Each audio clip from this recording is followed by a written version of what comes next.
host, Nick Jikomis, and today I'm speaking with Dr. Sam Banister. Sam is a medicinal chemist. He got his PhD in medicinal chemistry from the University of Sydney. He then spent a number of years as a postdoctoral scientist at the University of Sydney and Stanford University, where he did stuff related to chemistry, broadly speaking. Most recently, he's the co-founder and chief science officer for Psylo, a biotech startup focused on developing next-generation psychedelic medicines. I spoke to Sam about psychedelic startups and psychedelics in general. We talked about everything from psilocybin and DMT to the creation of novel psychedelic compounds with new properties. We talked about what it was like for Sam to transition from academia to becoming a biotech startup founder and what that was like and how some of his skills translated there. And we talked about the present, the past, and the future of psychedelics and psychedelic medicine. We talked about the implications for the so-called psychedelic renaissance, not only for the development of new medicines and the science that's going on the research side, but also what it might mean for society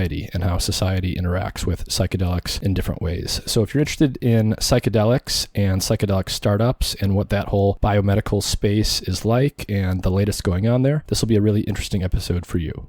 As always, if you enjoy the content I'm producing on the show, please like, share, and subscribe. The audio version is available wherever podcasts can be found. The video version is available on YouTube and on Odyssey, and you can sign up for my free weekly newsletter at mindandmatter.substack.com. That newsletter will give you weekly updates on upcoming guests and topics, as well as some other interesting research and information that I'm following and that informs the content on the podcast. That's totally free, and you can also sign up to become a paid subscriber if you want to help support the podcast further. This episode is supported in part by Athletic Greens. Their main product, AG1, is a comprehensive and convenient daily nutrition product containing 75 vitamins, minerals, and whole food-sourced ingredients with less than 1 gram of sugar per serving, no nasty chemicals or artificial anything. It's gluten and dairy-free and compatible with paleo, vegan, vegetarian, and ketogenic diets. AG1 is a quick and convenient way to supplement your diet to help ensure your body is getting the nutrients it needs. It comes in powder form, and you can mix it in water and drink it, or you can put it into a smoothie or a shake or something like that. I mix it into water and drink it with the first meal of each day, and it's super convenient. If you go to athleticgreens.com/mindandmatter, Athletic Greens will give you a free 1-year supply of vitamin D and 5 free travel packs with your first purchase. Their vitamin D product comes in tincture form, so you just take 1 drop each day. A large fraction of the population is actually vitamin D deficient, especially in winter months when we get less sun exposure, and vitamin D is super important for the proper function of the immune system and for a variety of other things. And there's even evidence indicating that vitamin D deficiency is correlated with more severe cases of COVID-19 in those who get infected. Every time I go into the doctor each year for a checkup, I'm always told that vitamin D deficiency is very common and I should be supplementing on a daily basis. So visit athleticgreens.com/mindandmatter or click the link in the episode description. You'll get a free 1-year supply of vitamin D with your first purchase. Today's show is brought to you in part by Dosist, an all-natural cannabis company specializing in dose-controlled cannabis products made with plant-based ingredients. To learn more about Dosist, their products, and where they are available, please visit their website through the link in the episode description. And with that, here's my conversation with Dr. Sam Banister.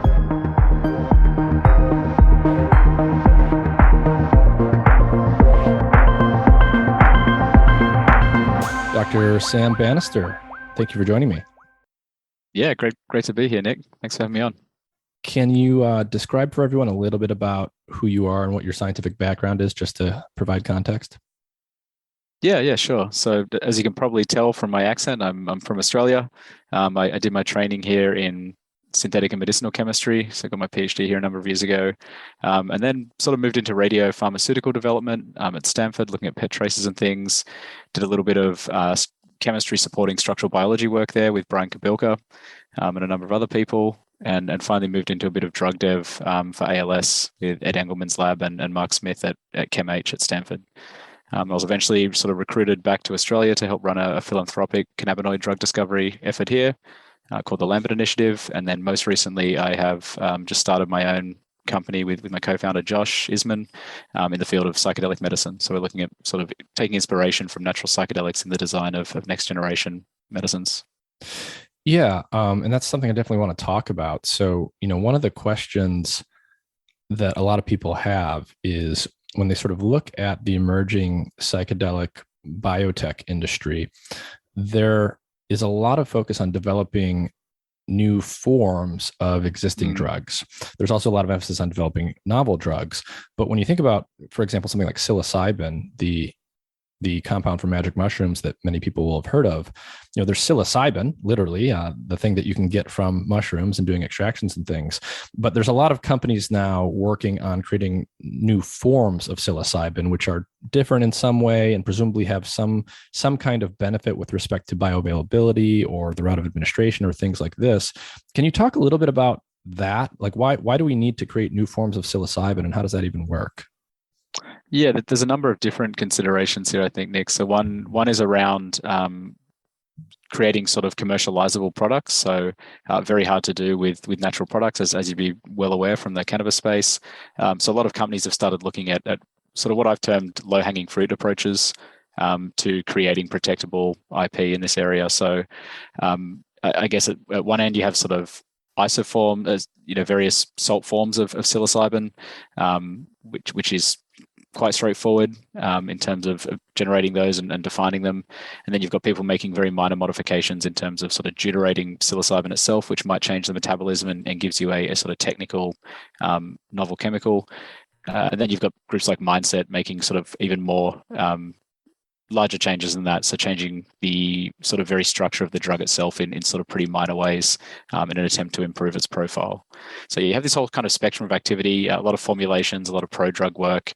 But I sort of view a lot of that as it really does seem to be geared towards creating protectable IP rather than developing better drugs. I mean, there's a lot of preclinical evidence showing that some of these formulations and things, confer slight benefits in terms of bioavailability or the sort of exposure curve. But a lot of it does seem to be geared around generating IP.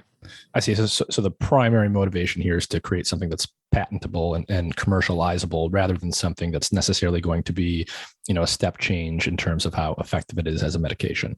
Yeah, and that's out of commercial necessity, and the reason I think that's probably the case is that psilocybin's already a pretty good drug, right? It doesn't have any sort of major drawbacks apart from a few notable ones. Most of it seems to be around commercialization. I see. And so what are you guys doing at Psylo? Are you doing psilocybin stuff, or what's your primary aim? No, we're not doing psilocybin or any natural psychedelics as such. We're truly focused on next generation compounds. So we're looking at using a number of innovative medicinal chemistry approaches to actually modifying first generation psychedelics in a more dramatic way. And our hypothesis here is that we'll get different target receptor engagements, which we've already demonstrated for a number of these compounds, and that will lead to different benefits in the clinic. I see. So the idea is you take existing psychedelics that have some known beneficial qualities, medicinally relevant qualities, you modify them or use them for inspiration to create novel drugs that probably have some of their benefits, but maybe get rid of some of the drawbacks. Is that the idea? Yeah, that's it. So one specific example is thinking about, or maybe I could just say we're designing sort of 3 product classes here. So one of these is a shorter acting psychedelic for use in psychedelic assisted psychotherapy. And that's really, from a commercial standpoint, you make that treatment more widely accessible by patients if you have these shorter treatment sessions instead of these full day 2 therapist treatment sessions. We're also looking at sub-psychedelic drugs. So there's some really interesting work going on here in Australia, actually. Vince Polito at Macquarie University. He's doing one of the largest studies of what people might term sort of microdosing, but certainly not a fully psychedelic dose of psilocybin, so about 5 milligrams, and looking at the effects of that in terms of repeat dosing in moderate depression. And then we're also looking at compounds that can induce neuroplasticity in a beneficial way. So very much like the sort of psychoplastogen class that Dave Olson and Delix are looking at.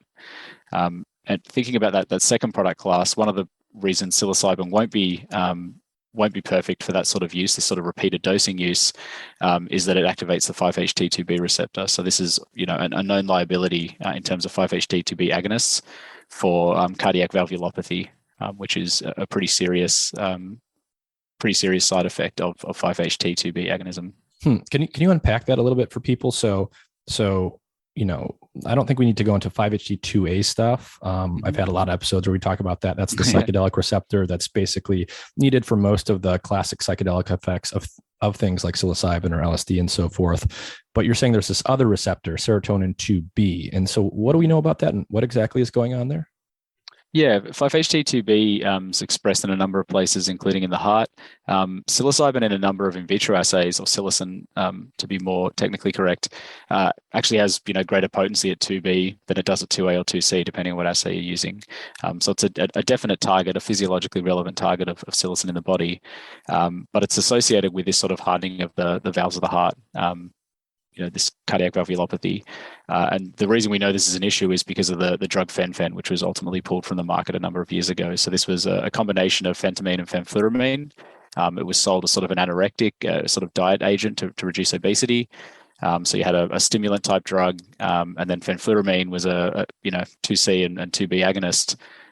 But it was withdrawn from the market precisely because people who were taking this pill every day were getting valvulopathy as a result. So a real world sort of phase 4 post-marketing surveillance look at the effects of that sort of agent. And now, as a result, 5-HT2B is largely a sort of development liability and anti-target.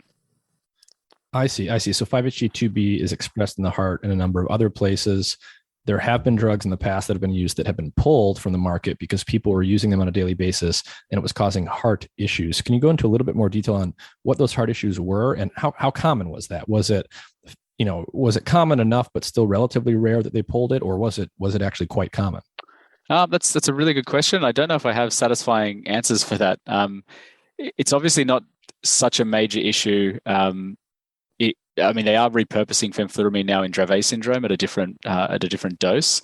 But yeah, I don't know if I have a good answer on exactly how common it was. Just that it's a sort of known risk for compounds that are 5-HT2B agonists. Yeah, but at the very least, it was common enough that they actually pulled that drug from the market.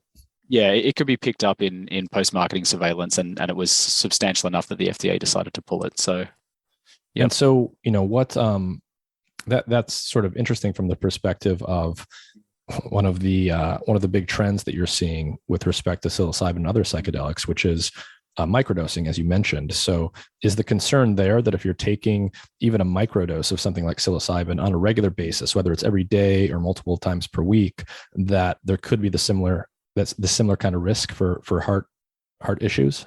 Yeah.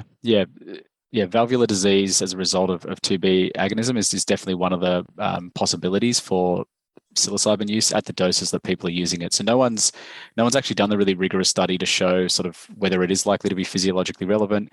And microdosing, as many people have probably already discussed, it's a pretty vague term anyway. It's not really precisely defined.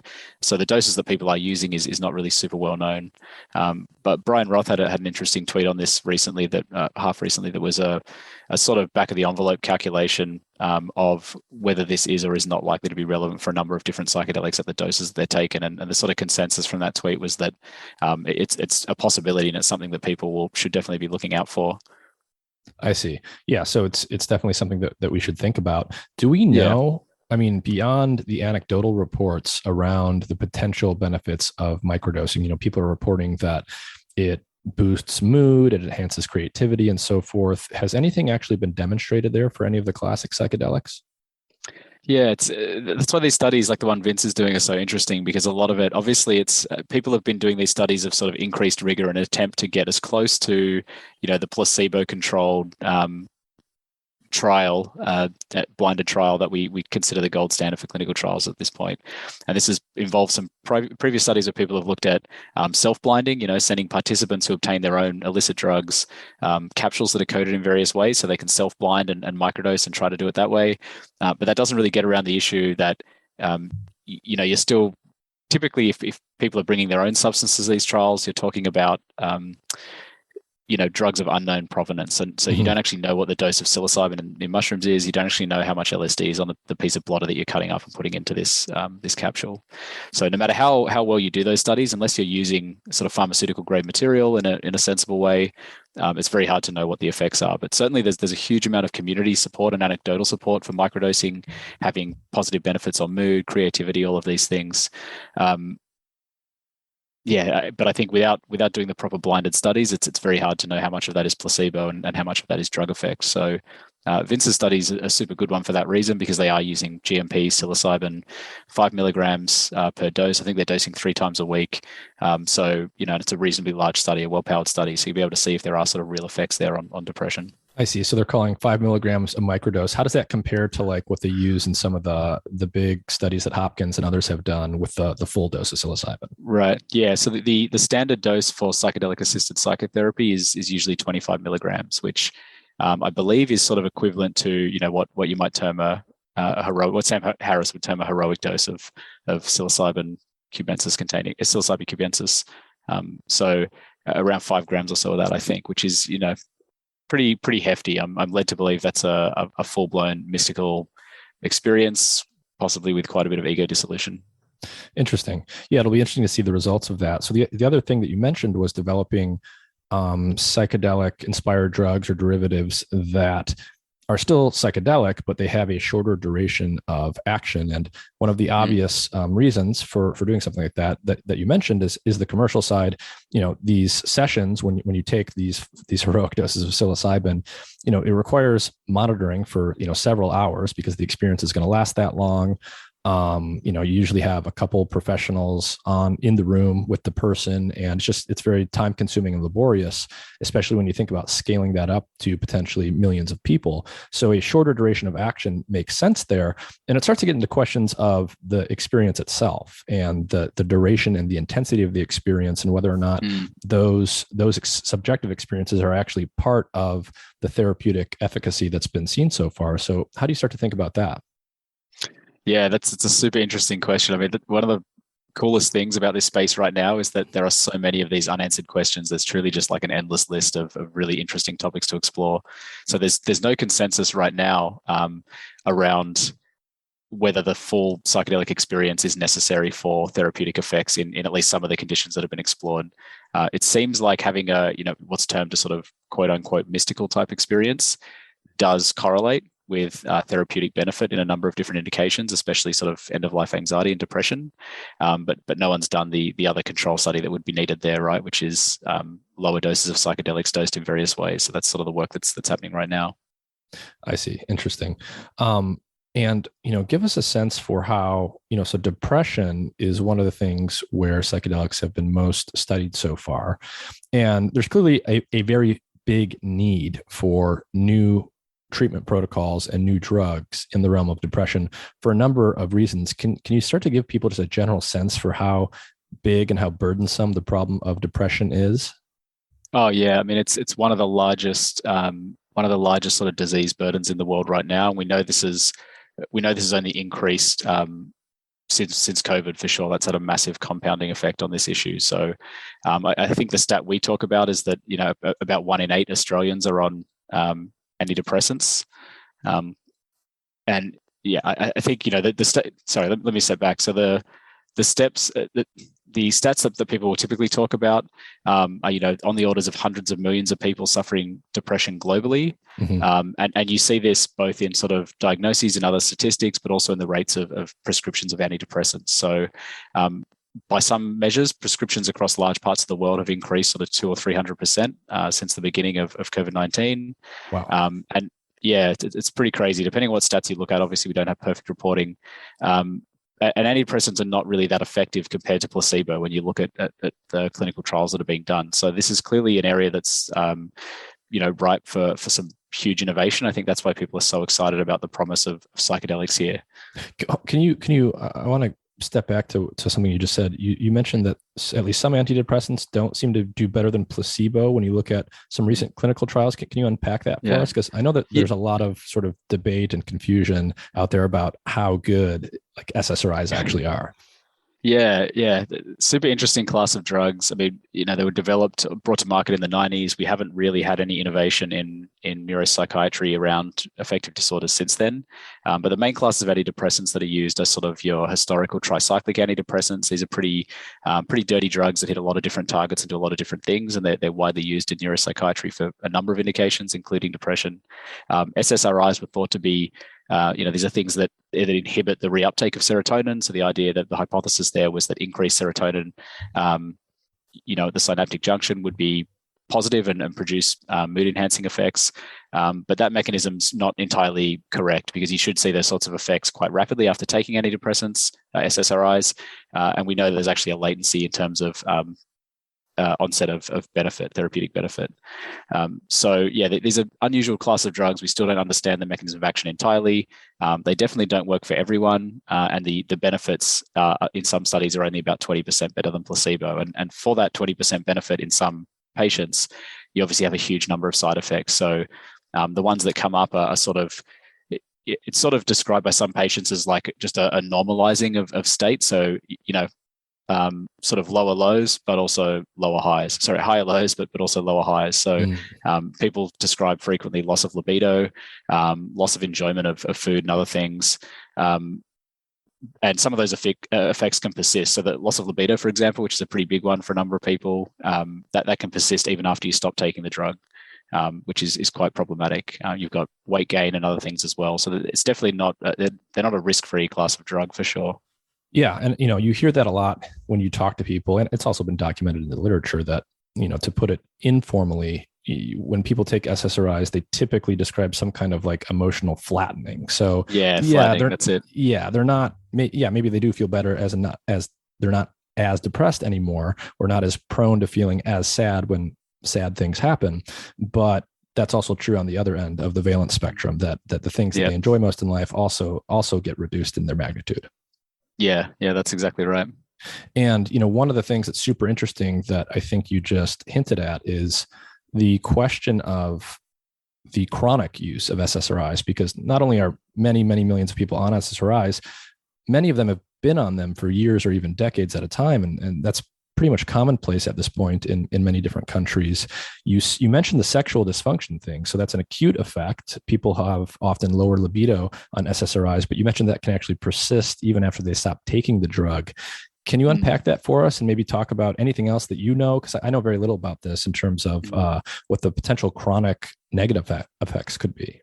I haven't looked at the statistics on loss of libido and sexual dysfunction, but it's reported. Definitely, there's literature out there around this sort of almost permanent, and anecdotal support too. This sort of almost permanent modification of sexual drive, which is problematic for a drug that you stop taking. If you're still having those kinds of effects. The other one that I wasn't so aware of that I've learned about speaking to a friend recently is that for some classes of SSRIs, there can be pretty serious withdrawal effects as well, which is not something we really think about typically, I would say, for this class of drugs.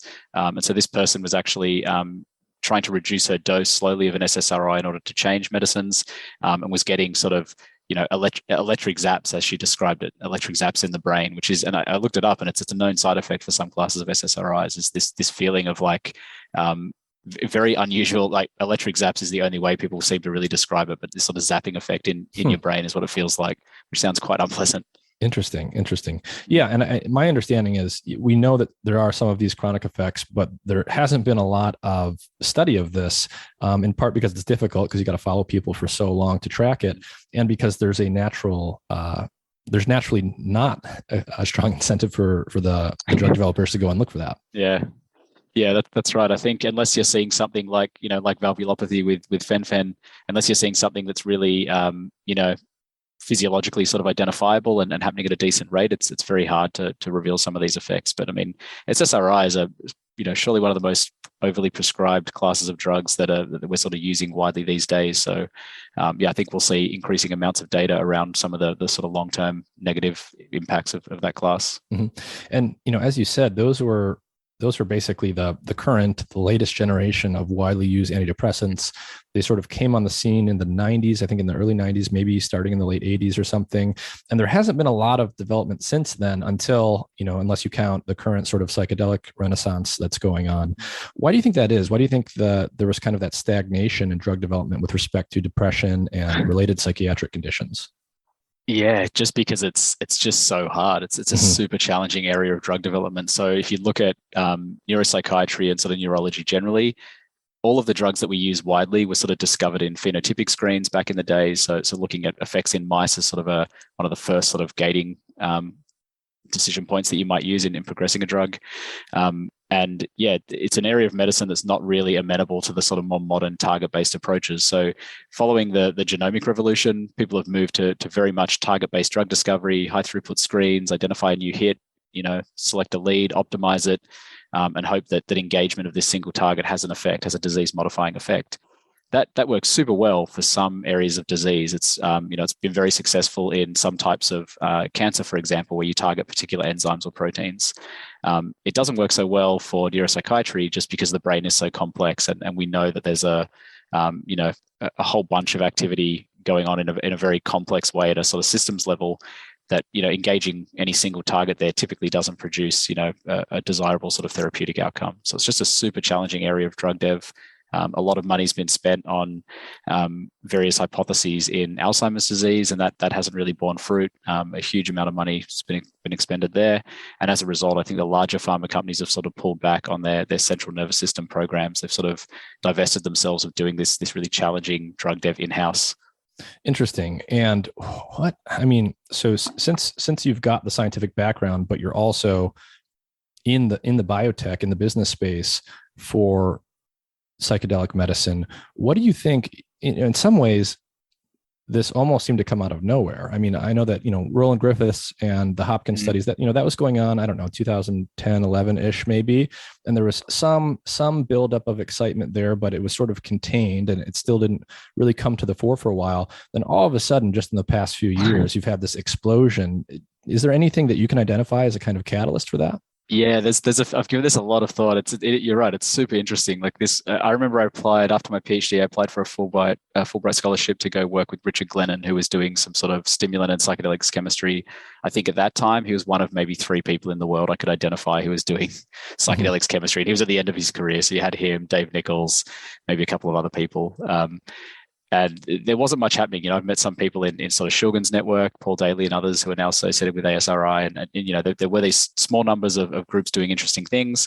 And then I think it's probably around, the time, I think there's a few different sort of effects in popular consciousness. And that's probably Michael Pollan. People refer to the Pollan effect when How to Change Your Mind was published, making this whole sort of area more mainstream. A bit of the Joe Rogan effect, because his podcast also featured psychedelics pretty prominently. It has a pretty large number of listeners. So I think it was just sort of, this interesting, confluence of people talking about it, people with sort of loud voices online talking about it all at the same time. And as a result, other people have become interested. If you speak to sort of investors and people in drug dev working in this space, almost everyone has been touched sort of directly or indirectly by depression or suicide. And so there's a lot of sort of personal drive here. I think people, it's sort of gained momentum and it's reached this sort of snowball level where now there's just too much money flowing into the space because so many people are interested in the promise of this area. Yeah. No, I think you're making interesting points. So, you had, sort of a psychedelic dark ages for literally decades, going back to the 60s up until, maybe the mid 2010s or something. You had a few people doing research on psychedelics. You had sort of Roland Griffith's group at Hopkins that did some of the initial really exciting human clinical stuff for psilocybin. You sort of had, a slow drip of these things coming out at the time. And then you had, as you mentioned, these cultural factors. You had the Michael Pollan effect. You had Joe Rogan becoming super popular and talking about DMT and mushrooms on his podcast.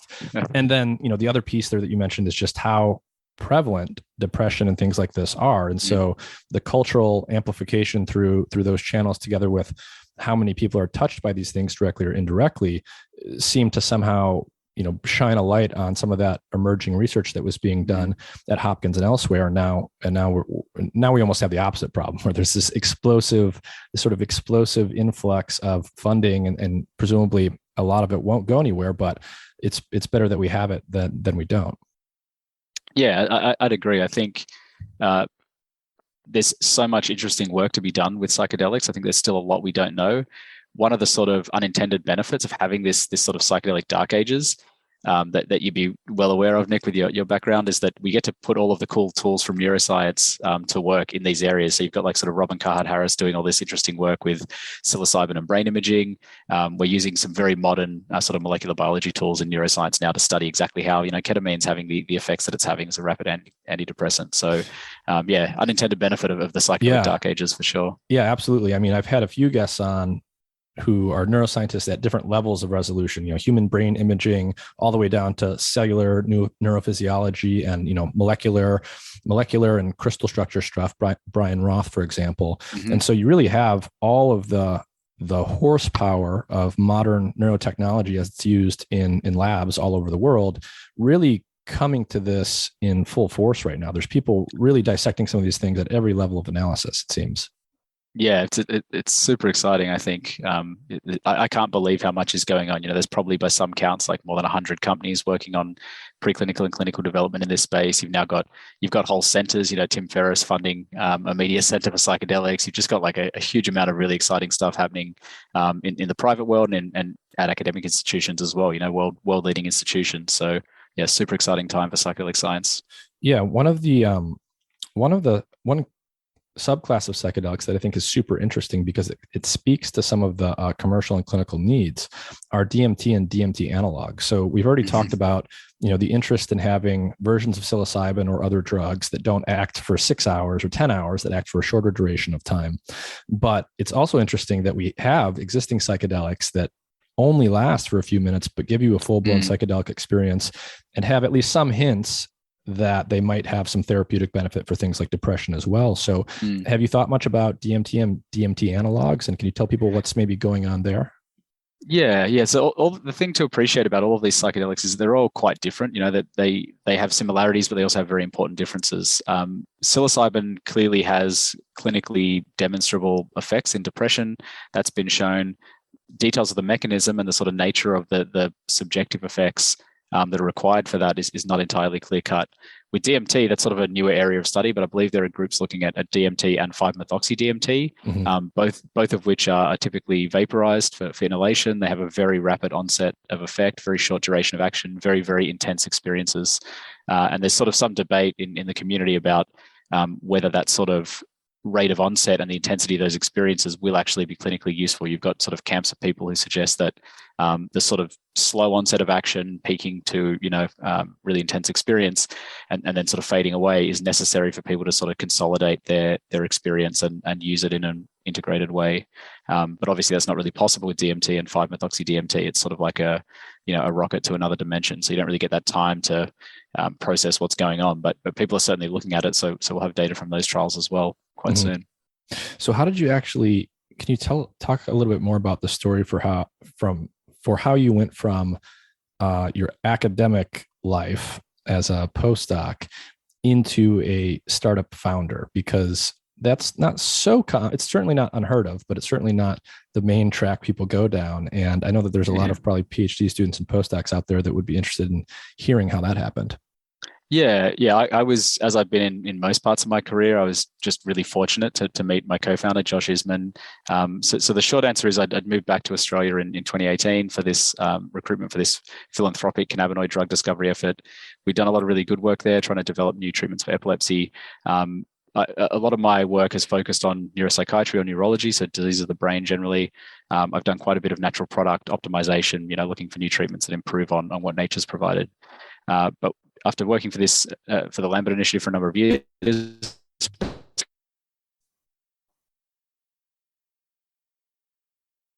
Hold on, Sam, I lost you.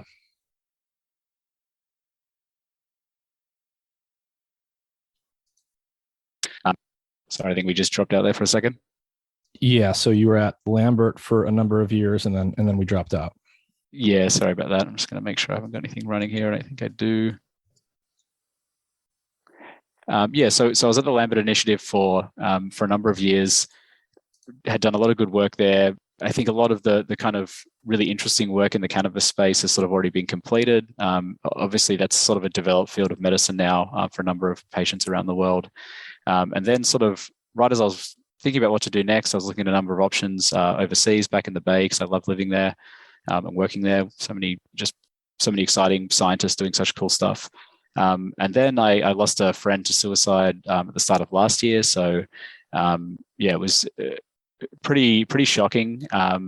It's the fourth friend that I've lost to suicide since I was 15 years old. I'd been following the clinical trials in psychedelics. I've always been interested in this area. Right around the time that it happened, I met Josh. He's this amazing sort of repeat founder with a tech background. He's a big into effective altruism. He's an angel investor in a number of biotech companies himself that are focused on sort of human benefit. He's a New Yorker, although he's been living here for a number of years. And we just kind of hit it off. Like I really loved his sort of drive and hustle. He's just a super honest, straight shooter. So we got talking about what we could do in this space for depression, what sort of a biotech company in Australia might focus on in terms of bringing these new treatments to market, especially to patients who are not going to have access to potentially the very costly psilocybin clinics that we rolled out. So you're the CEO of Psylo, correct? We're co-founders, and I'm CSO is my formal title. But I see Josh is the CEO. Okay, and what has that been like so far, being an executive at a biotech company, and how do you feel like you were, even though when you go to graduate school and you do your postdoc, you're not being explicitly trained for that purpose. Do you feel like there was something in your training that set you up to do something like this well? Yeah, I think living in the Bay and being, living in Palo Alto, going to Stanford, like it definitely sort of changes your perspective on things. And the funniest thing about all of this is when I went to Stanford, I just wanted to do a postdoc, find an academic position somewhere and just be a professor and study really interesting science for the rest of my life. And then in the Bay, you just meet so many people who are doing such cool stuff outside the academic sphere. There's, everyone's a founder. You sit down at a bar in Palo Alto and get talking to a guy who's, designing rockets to mine rare minerals from asteroids and things, and everyone's just doing the craziest stuff. So by the time I was wrapping up at Stanford, I was pretty set on like getting involved in a startup somehow, like doing something a little bit more entrepreneurial. Then I moved back to Australia. There's not as much going on here. It's a smaller community for sure. But yeah, in my mind, I took this academic position at a philanthropic initiative. And, the whole time I was really just thinking about how I really would just want to start something else in biotech, move back to the Bay or start something in Australia. So I think that experience at Stanford, those years, it sort of really, really changed my mind on what my career might look like. Yeah, I think one of the things that translated very well for me when I went from academia to the world of startups is just the ability to tell a story. So, spend essentially everything you're doing when you're doing academic science is you're just constantly preparing a story to tell people. And you practice a lot, telling that story verbally and visually and with numbers and without numbers. And so it just sort of strengthens that muscle in you when you go through the gauntlet of academia. Do you feel like that helped you when it came time to do things like raising money for a startup?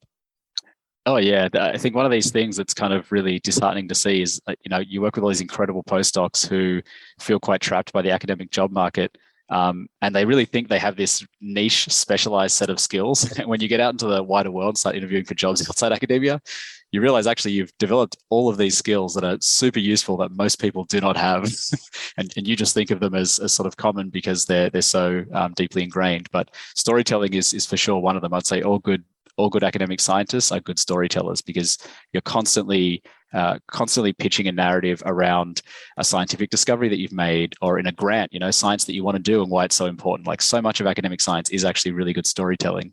So I'd say, yeah, academic scientists and postdocs are very good at this stuff. And so how did you tell us a little bit about how you crafted a story for how, yet another psychedelics startup was going to work and differentiate itself from the other ones? How did you figure that out for yourself? And then how did you communicate that to investors and to other people? We had quite a few discussions. It was a pretty evolving concept as an early company. And we were really just thinking about what we might do in this space, where the greatest need is and what we might do. And early on, we were talking about using synthetic biology for psychedelics manufacture. But manufacture is kind of a solved problem from a synthetic chemistry standpoint, at least for the common psychedelics. And then we were thinking about drug dev, and we'd done a lot of diligence around what others were doing. And I'm not a huge fan of this sort of more commercial play of just making a prodrug or a formulation just because you can. I don't think that adds much benefit usually. So we decided that we're actually going to have to do some novel drug development and really sort of continue a lot of the early psychedelic chemistry that had been done by Shulgin and others. So the reason we settled on that is that we identified a number of immediate needs. Shorter acting psychedelics are one. Obviously, they're not going to be suitable. That whole psychedelic assisted psychotherapy model would not be suitable for absolutely every person. The trials, even now, they have a number of exclusions. They're obviously focusing on particular patient groups, but huge numbers of people will be excluded from that treatment for various reasons. So then we got thinking about what you might do with sub-psychedelic drugs. Would this expand access for people who can't have a full psychedelic experience? And then further down the line, the sort of neuroplasticity promoting compounds, for people who aren't interested in any sort of psychoactive effect, but really would love a new, really innovative antidepressant treatment that's completely different from SSRIs. So that's sort of what we settled on quite early on. It was always very, very patient-centered and thinking about both the sort of sliding scale of clinical validity from that first class of products all the way through to the sort of psychoplastogen class. Mm-hmm. And so given where you guys are at now, what kind of employees do you have at Psylo? Where did you find them? And then what do they actually do? Yeah, it's a great question. So early on, for the longest time, it was just Josh and I. We were kind of doing everything together. We were sort of both co-CEOs and CSOs and doing just every part of the business. We were doing a lot of the work in a decentralized way, remotely with partner CROs in the US and China and elsewhere. And that's a model that I'm pretty familiar with. It's pretty common for small biotechs just to outsource components of the work. So doing a lot of the admin and intellectual work in Australia and then outsourcing other parts. It's very recently, we switched to a co-location at UNSW in January. So that's a university here in Sydney. They've been phenomenal to work with. So we essentially sublet space from them. They have no stake in our IP. We sublet space from them, but we get to interact with the academic community and they get to, send interns and things our way, people who want to have exposure to sort of more sort of commercial work or startup culture. So yeah, it's been super good so far. We have now about 9 employees. Some of these are fractional, some of them are remote, but the core team is based at UNSW. It's myself and Josh. We've recruited a really phenomenal medicinal chemist, Will Jorgensen. So he's a chemist who did a lot of the foundational chemistry for a company here called Kenoxis Therapeutics. So they're looking at sort of oxytocin modifying drugs, as well as drugs for opioid use disorder. So they're actually taking one of their assets, KNX 100, into the clinic at the moment in a big NIDA-funded study, which is super cool. So he's a phenomenal chemist. He brings a huge amount of knowledge about the sort of bench to bedside translational aspects. We've also recruited Dr. Jin Tan. So he's a computational chemist from the University of Sydney, who's basically wrote the training manual for Mosaic, which is one of the bits of molecular modeling software that we're using. And then on our pharmacology team, we've got Laura Jacobson and Danny Hoyer. So they're both academics in Melbourne. They've also spent a lot of time at Novartis, so they really get drug dev. Laura's heading up our sort of behavioral pharmacology and Danny's heading up molecular pharmacology. You'll see Danny's name on a lot of the old papers around psychedelic activity and serotonin signaling. He's a real OG in this field. And he's pointed out to us when we were first sort of recruiting him that his grandfather actually worked at Sandoz with Albert Hofmann when LSD was discovered. So he's definitely been in this field for a long time. We've got Dr. Delara Pachechi doing a lot of our media and comms, and she's really phenomenal at all the psychedelic science outreach. And that's kind of most of the team right there. I see. So at the core of it, you've got synthetic chemists. You've got, on the science side at least, you've got synthetic chemists, you've got computational chemists, and you've got pharmacologists. So you're making drugs, you're modeling their potential effects, probably to streamline and think about what you might want to go into the wet lab and do. And then you've got the pharmacology folks probably actually testing what these drugs are doing at various receptors and seeing whether or not they're stimulating 5-HT2B or 2A or whatever. Yeah, that's exactly it. So the pharmacology team, the reason they're sort of remotely located is because they're guiding a lot of our compound selection and optimization decisions. So we're largely a chemistry company. So there's a huge amount of benefit in getting your hands dirty with chemistry and learning sort of the details of these molecules, how they actually sort of function. So we're doing a lot of that in-house in terms of, quality control around manufacture and thinking about designing these things. But we're doing all the pharmacology with various partners just because it makes the most sense from a commercial perspective. So in order to set up our own in-house screening for our whole pipeline, it wouldn't be very cost effective. Certainly not this year and probably not till we sort of double in size. I see. And then are you aiming to get to the point where you guys yourselves will be doing clinical work? Yeah, that's the plan. So we're fundraising at the moment, and the plan for that raise is to develop at least one of these assets through IND enabling studies and get it ready for phase 1 in the clinic. So the sort of view we take of it is that the most direct path to market is for shorter acting psychedelics to be rolled out through clinic networks. I think clinical evidence will emerge one way or the other for sub-psychedelic drugs of sort of that product family 2 that I mentioned. And for psychoplastogens, it's sort of only that those effects have only been demonstrated to the animal level. So some clinical work still needs to be done there. But our view is we'll have a number of really optimized candidates that are ready to be deployed in sort of any clinical indication across these sort of three classes. But our plan is to take one of those, probably from product family one, to the clinic ourselves. Mm-hmm. And do you guys measure at all at Psylo any plasticity inducing effects that might happen downstream of, receptor activation? Are you guys looking for that type of thing?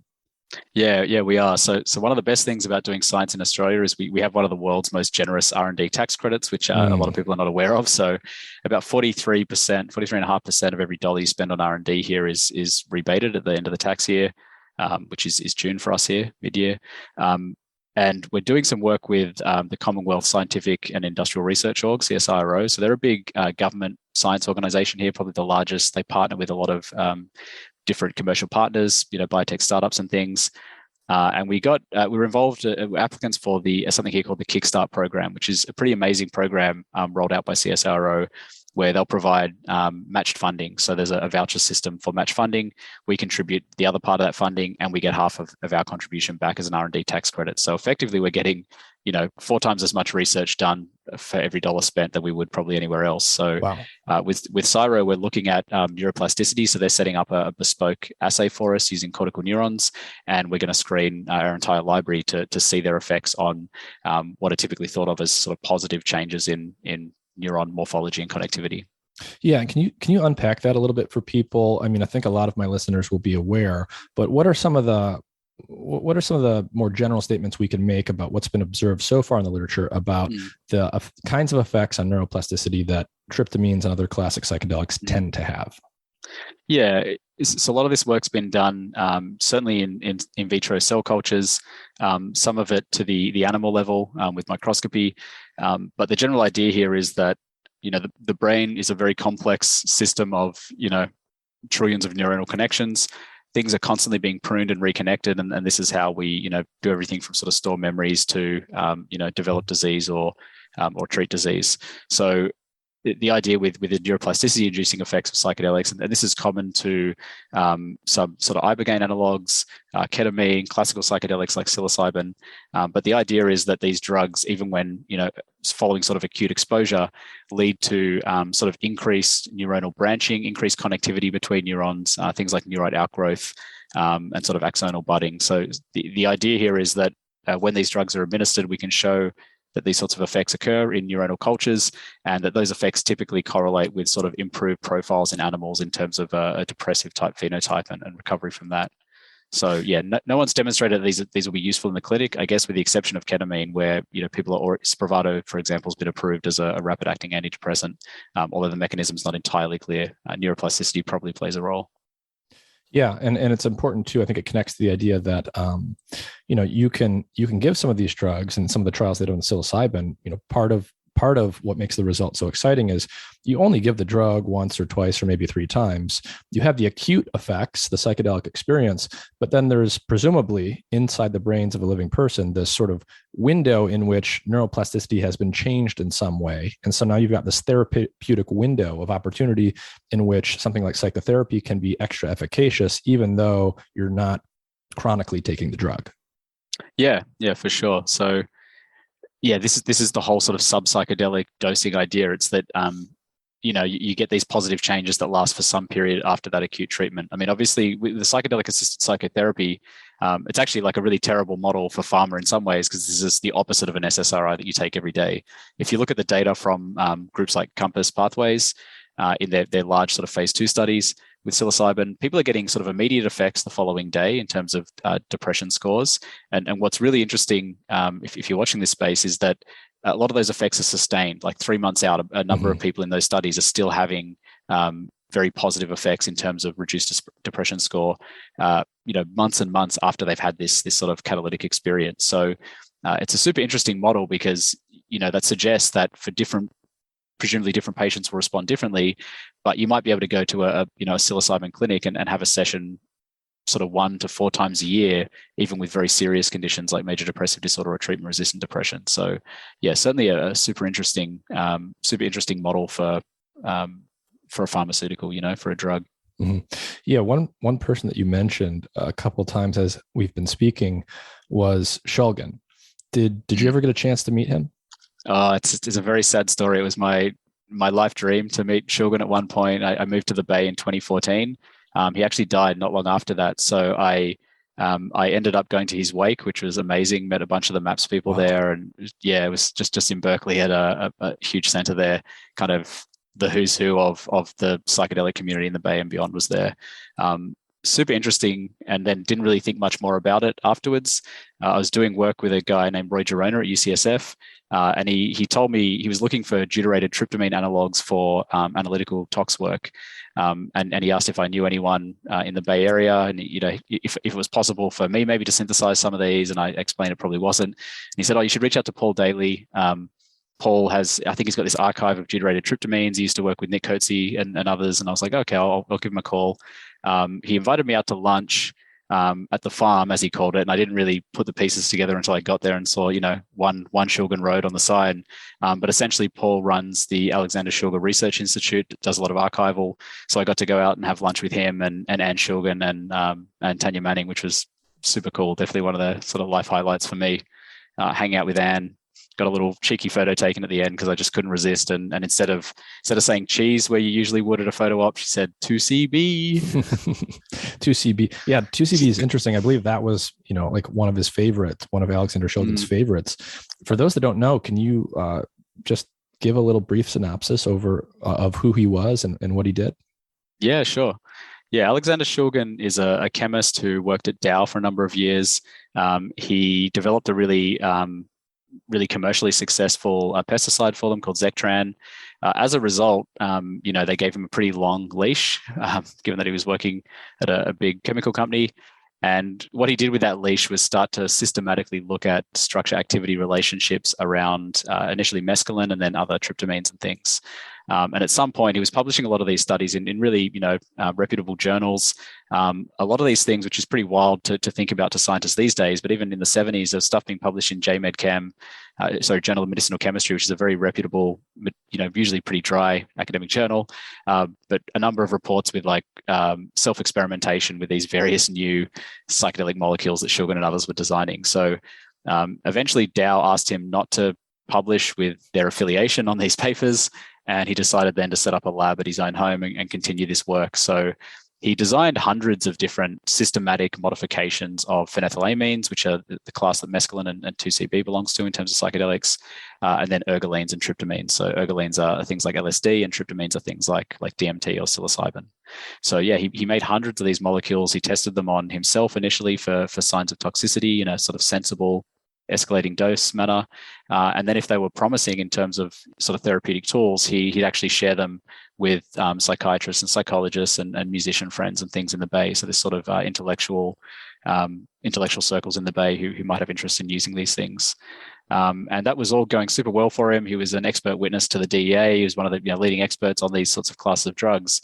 Until he decided to publish his biography as both an autobiography, but also recipes for manufacture and description of effects of these substances. So he published these 2 volumes, Pical and Tikal, phenethylamines I have known and loved, and tryptamines I have known and loved. And probably a lot of people advised him not to do that, but he was a bit of a libertarian in that sense, and he believed that knowledge should be free. And as a result, the DEA took away his license to work with Schedule 1 substances. They raided his lab. He was never convicted of any crime, I don't think, but they shut the lab down over some small amount of mercury in soil somewhere because it hadn't been properly disposed of. I think that was all that happened. Wow. Yeah, no, he's definitely an interesting character. For those who don't know who he is, just read his Wikipedia page or check out those books, which, everyone that I know who has read them always cites them as some of the most interesting and influential books they've ever read. Do you remember when you first got a hold of those and read those? Yeah. I read them I think it was in my late teens or early 20s. So I'd realized I'd taught myself a lot of chemistry because that's organic chemistry, especially because that's the language of pharmacology, which is what I was really interested in. I remember getting a copy at a local bookstore here and then finding out that we have some of the strictest censorship laws in the world, apparently. And actually it's illegal to instruct on the manufacture of an illicit drug, and that these books were probably technically illegal and people have had them confiscated at the border level, but I managed to pick them up at a local bookstore. So clearly it's not a law that's enforced all of the time. And they have a very unique structure. Could you talk about that a little bit more? The structure of the books? Yes. Yeah, so the first half of each book, Pikal is sort of autobiography of Anne and Sasha and their lives, and the first half of Tikal is sort of just really interesting notes on different things that have happened to Shulgin that relate to his career or to drugs or other things. And then the second half of each book is really this sort of almost like a scientific manuscript. So it has the sort of chemical code and structural name for each chemical, a little picture of it. It has the sort of dose and duration, method for the synthesis, and then a number like an extended discussion on various aspects of the drug. So yeah, for what sort of would be considered an academic textbook in some senses, it's a super interesting read. Shulgin's a great writer. He's a really passionate communicator, and it's super interesting to read for sure. So what do you think,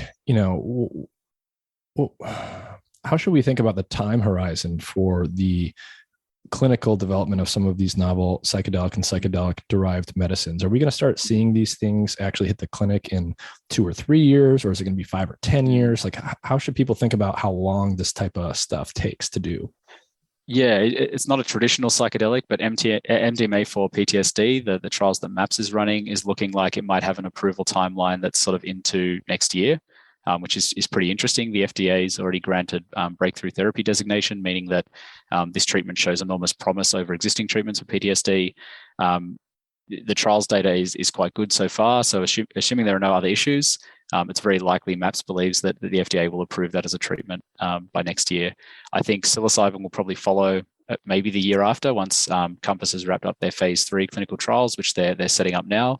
And I think they'll probably be first to market with psilocybin-assisted psychotherapy, and I think that's probably likely to happen in 2024. And that's just on the FDA-approved medicines, formal clinical setup end of things.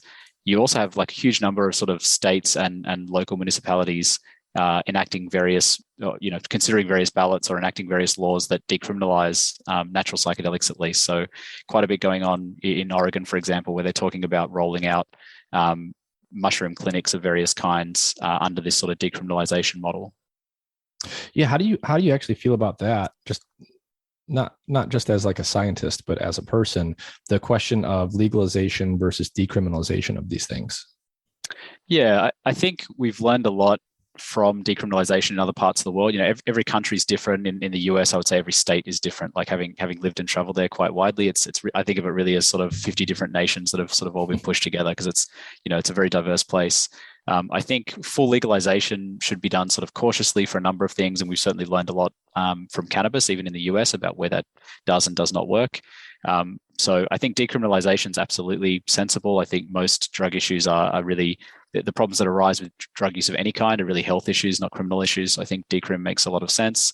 And I think ultimately the legalization under the right sort of regulatory framework also makes a lot of sense for these things. And I'm a pretty staunch believer in drug legalization, only because it is an inherently risky activity that we can absolutely regulate.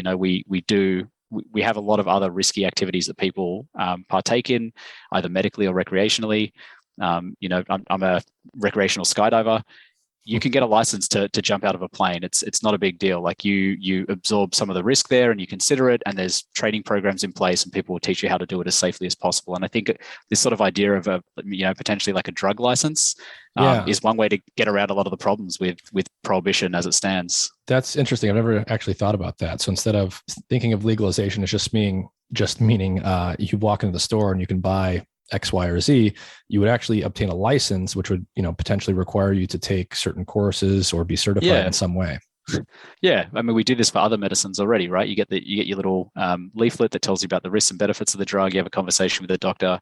There's no reason you couldn't apply that model.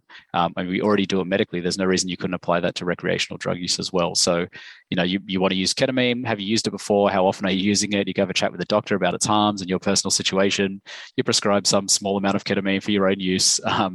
And if you mess up, if you end up accidentally overdosing or doing something really silly, maybe you get some demerit points and you're not allowed to use that substance again for a little while or without additional training. It's a pretty straightforward model that we already employ in a number of different places, and I think could absolutely be sort of, enacted in a practical way. Mm-hmm. And, as a startup founder and as a scientist, and it's just a citizen, when you look back at the history of these things and you go back to the 50s, 60s, 70s and what happened from then till today, Do you think there's any risk that, depending on what happens and how people start using these things as they become decriminalized or legalized and things like that, despite all of the development we're seeing on the science side and the medicine side, that there could be some kind of backlash and we could go into retrograde? Do you ever worry about that or think about the risk of that? Yeah, I definitely do. Even on the medical front, right? For trials that are conducted in ways that are sort of less than ethical or less than rigorous, that's always a real risk. I think we've seen bits of it in the cannabis space. There are still people who are staunch prohibitionists for cannabis, which is a relatively innocuous substance. It doesn't have earth-shattering effects in terms of increasing road fatalities or causing domestic violence or anything else. Certainly less than alcohol, for example, which is completely legal. So, I think there's always a risk because all drug use carries some risk. I think, there's absolutely the possibility that regulators or legislators take a sort of dim view of the space if you get too many people doing the wrong thing. I also think it's pretty unlikely. I don't foresee that happening, most likely, because there's a huge minority of people who are already using psychedelics in a legal way without much harm. If you look at David Nutt's study of drug harms considered across a number of factors: harm to self, harm to society, harm to others. Psilocybin, for example, rates way down at the lowest end of harms on that scale in that study. So I think it's pretty unlikely. Mm-hmm.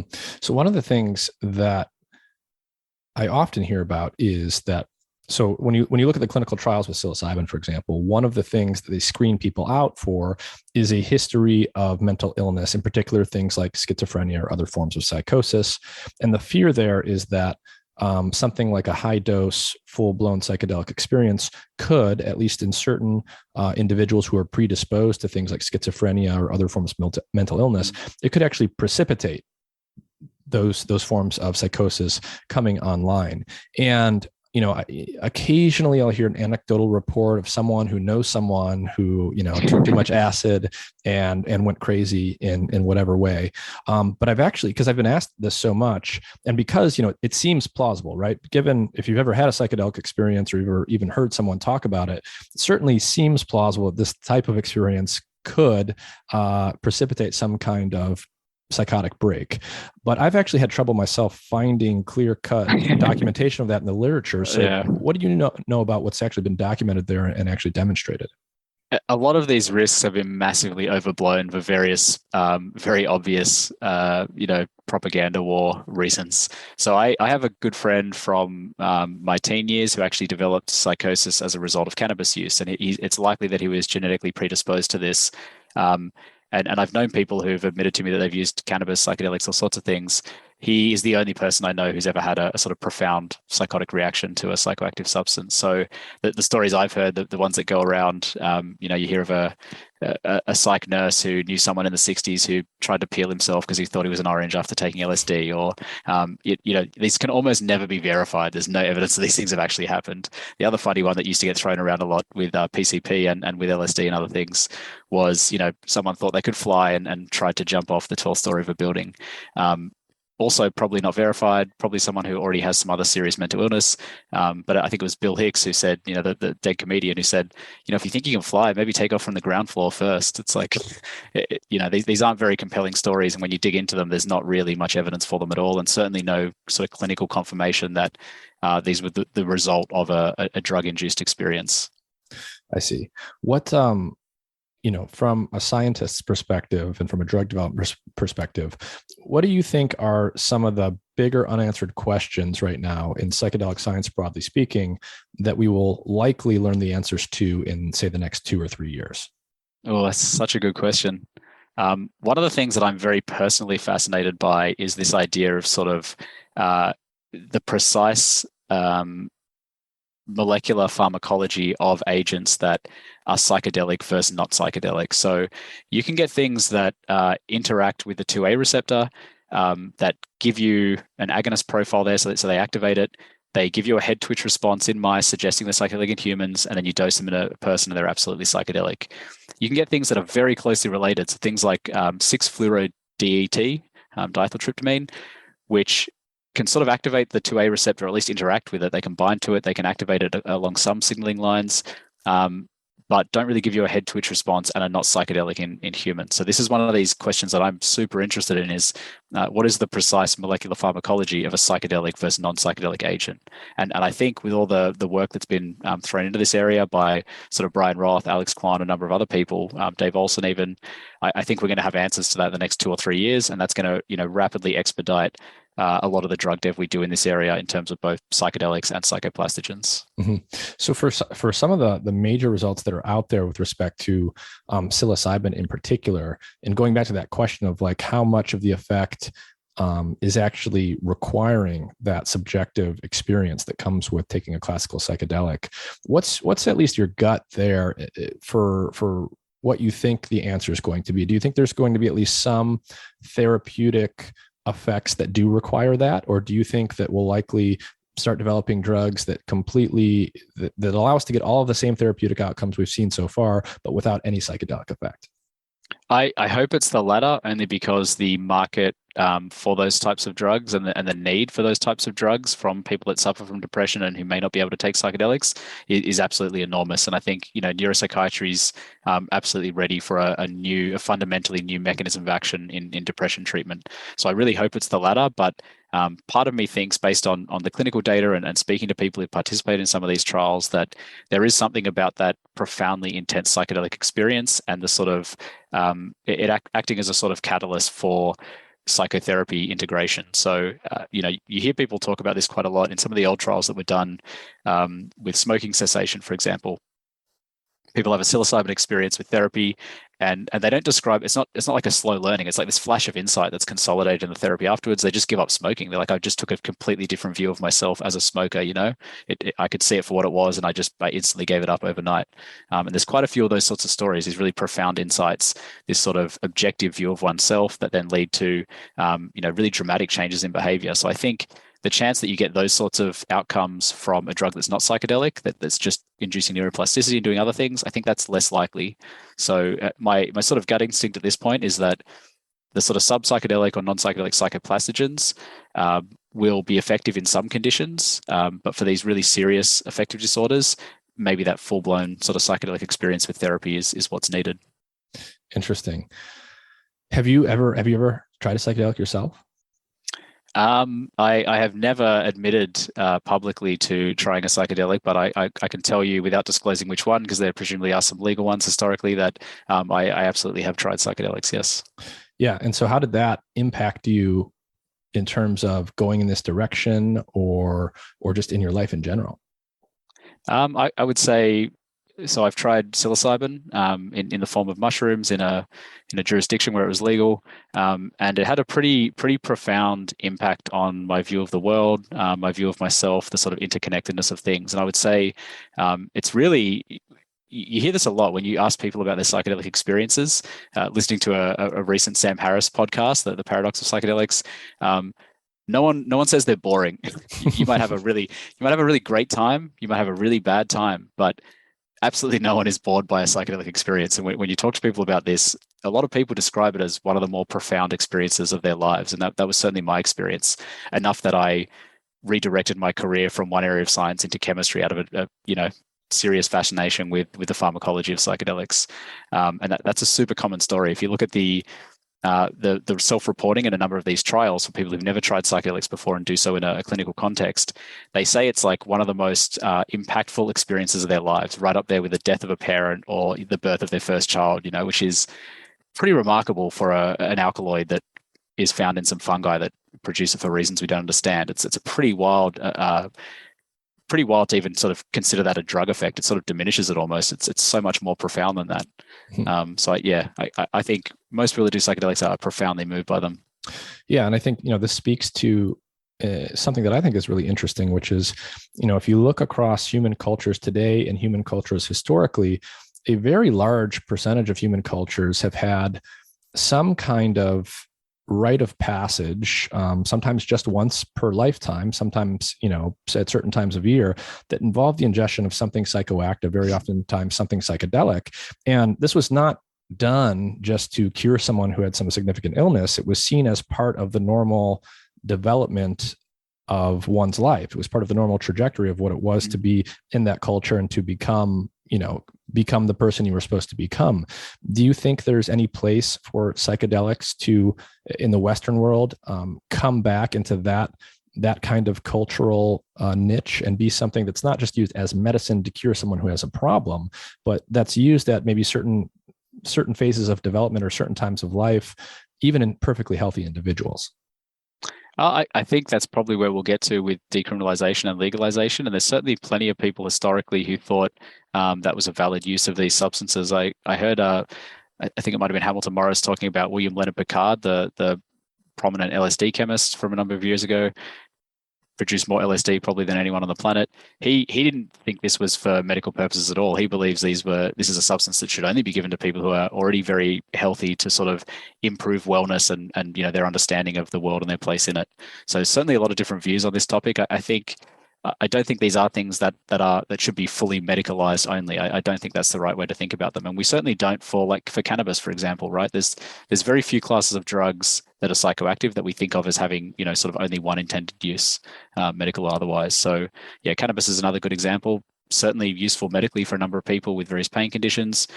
Also great for enhancing music, or the taste of food. And I think these are all valid uses of these substances. Well, Sam Banister, we've covered a lot. Is there anything else that you want to talk about or leave people with, or perhaps reiterate from what we've talked about so far?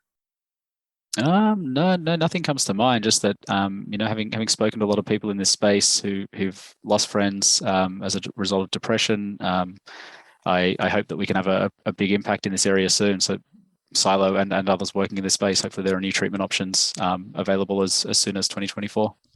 The last thing I'll ask you is just, this is a very exciting and very interesting and very complex area, just the area of psychedelic science in general.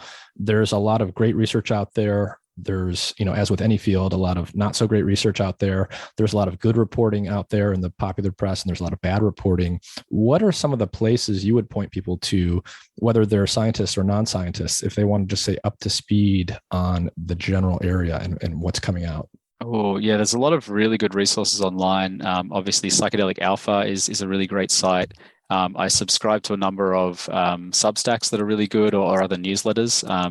Zach Haney's one's quite interesting in the US, focused on the sort of clinical space and legal space. But yeah, just I'd say there's no shortage of resources for podcasts, for news in the area from Psychedelic Alpha and other places, and for the clinical trials that are going on. So yeah, just subscribe to those newsletters. Subscribe to Psylo's newsletter. We have Dil Bacecci rolling out an incredible newsletter for us. So you can subscribe to that on our website, psylo.bio. But yeah, certainly no shortage of good information out there. All right. Well, Sam Banister, thank you for your time. Yeah, thanks so much, Nick. It was great speaking with you.